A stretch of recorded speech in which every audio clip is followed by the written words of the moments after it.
Alright, it's been a while since I've done a video on this channel, but I wanted to kind of just jump back into things and take a look at the picture of Germany, federally speaking, for the various political parties, looking at what's probably going to happen in the upcoming months as we approach the European Parliament elections in June. Now, not too much has happened over the past few months. There has been a few local elections for mayorships or city councils. But there hasn't been any major developments in terms of elections since last October, where we had the Hessen and Bavarian state elections, and there has been some changes in the federal polling, but not too much. And I want to just kind of give an update on the situation as things stand. Now, in June, we will have the European Parliament elections, where the entire continent will basically go to vote. Every country in Europe that is a member of the European Union will go to elect their delegation to the European Parliament in Brussels. Germany, with around 82 million people, has the largest delegation of around 90 seats, 95. And so that will be an important election. And of course, once that approaches, I will do more videos on that. But I want to look at the numbers for each of the political parties and see kind of what has changed.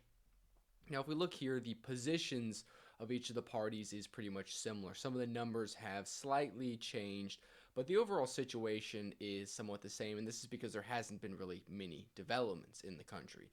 And so if we look, the CDU-CSU is at 30%, still the largest party by far, but there are two major differences that kind of stand out. That is, the AfD has dropped in support, and that the BSV is clearly now in the polling aggregate. Now, at first, the BSV was only showing in hypothetical polls because they were not officially a political party. Now that that has happened, they are clear, not only showing up in the mainstream polling, but they are clearly ahead of Die Linke, and they are over 5% in the aggregate, meaning if the election was held today, they would be at 5.5%. That is enough votes to get them inside the German Bundestag, the German parliament, putting them as the fifth largest faction.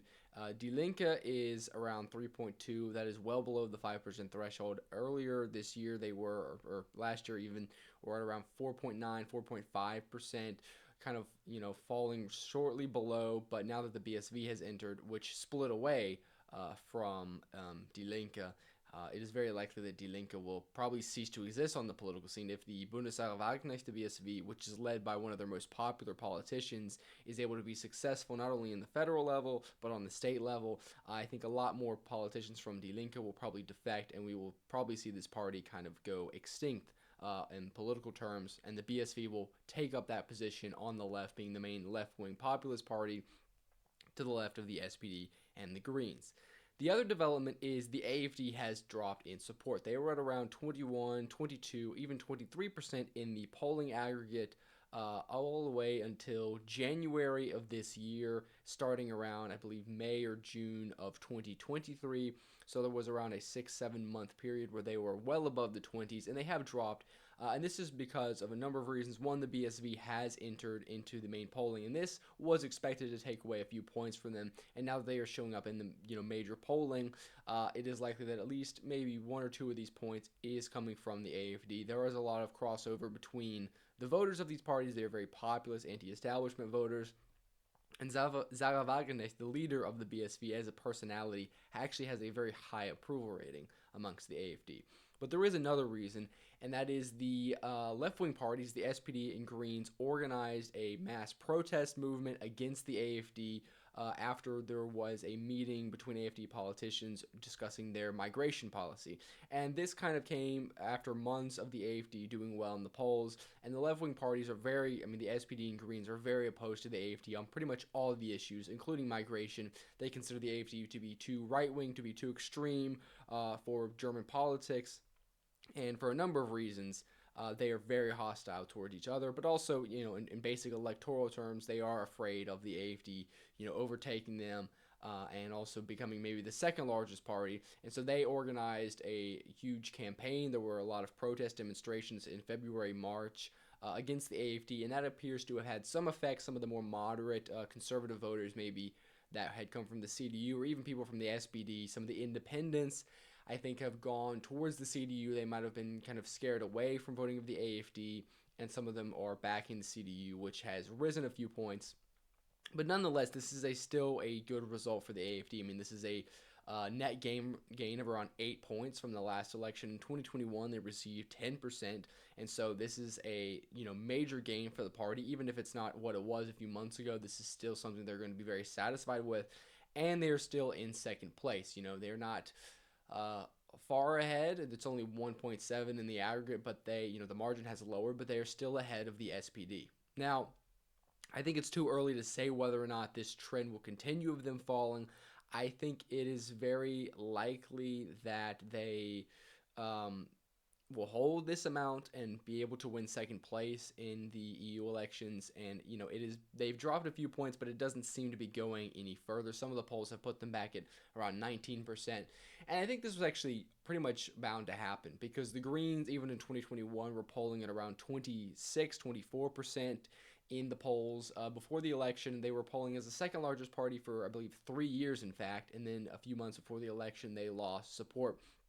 It is extremely hard for political parties, especially those that are not mainstream, especially those that are not rather the main two parties, to hold a large amount of support over an extended period of time. And I think the AFD has kind of lost some of that momentum that they had, and I think that they will definitely do better than they got in 2021. They will definitely see significant gains, but is it going to be as much as initially expected?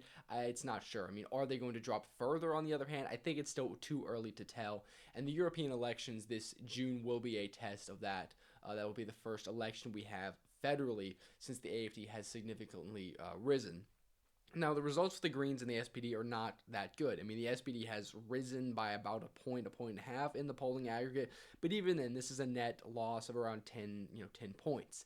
And if you put the SPD and Greens together, they're around 35%. If you look at this pie chart right here, they are clearly below a majority. I mean, the FDP has fallen below the 5% threshold, and the Greens and the SPD do not have enough support to win a majority of the seats, meaning the current coalition would most likely not be reelected. The SPD could end up choosing a very strong candidate, and the CDU could end up choosing a very weak candidate, and that could help them recover support. But even then, they're at a 14 points behind the CDU. And it is very likely that even if they do rise, it'll be off the back of some of the Green support, and they still have the AFD at 17%. There is still a clear right-wing majority in the German Bundestag. Now, does that mean that there's going to be a coalition?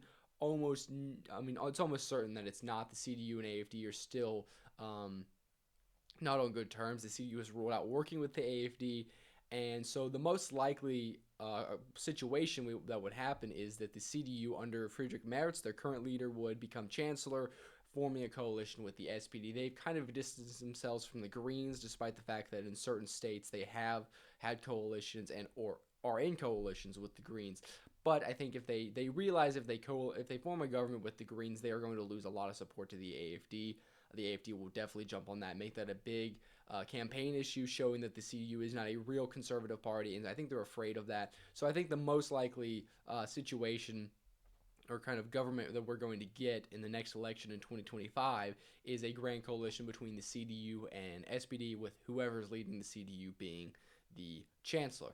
Now, this result for the CDU is definitely a good result for them. I mean, 30% is not, historically speaking, this is low, but of course that was a time when Germany had only 2-3 parties that were active in the political scene, so all things considered, this is a good result. They're clearly ahead of the pack, all the other parties. The AFD, I mean, this is still a good result for them.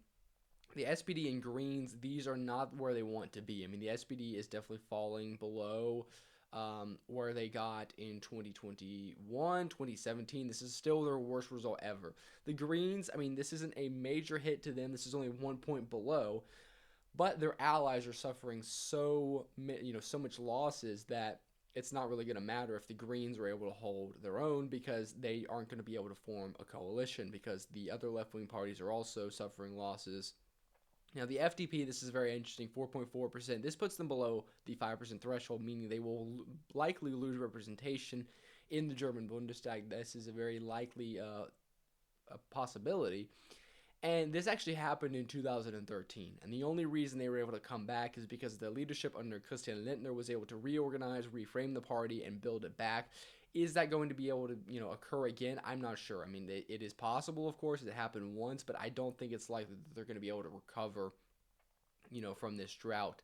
And we could see the FDP and Die Linke, two political parties that have been part of the scene for, decades. The FDP, since the beginning of the German Federal Republic, we could see them basically cease to exist on the German political scene, but it is still somewhat early to say if that's going to happen. The European elections will, of course, also give us a picture on what will happen then. And so, yeah, the situation now has not changed too much, but this is where the numbers are, and I expect them to basically be somewhat like this in a couple months, unless there's a major development. But that will be the next election where we can kind of see where the Germans are at, electorally speaking. And as we get closer, I will definitely do some more videos on that, covering the EU elections, not only in Germany, but some other countries, maybe France and Austria, and also the results within the German states. And then later this year, we have 3 East German state elections, which will be very interesting. But I wanted to give a kind of update of the situation in Germany with the federal polling, where the parties are at, what has happened. And so that will be it for this video. I thank you all for watching. Please like, share, and subscribe, and I will see you in the next one.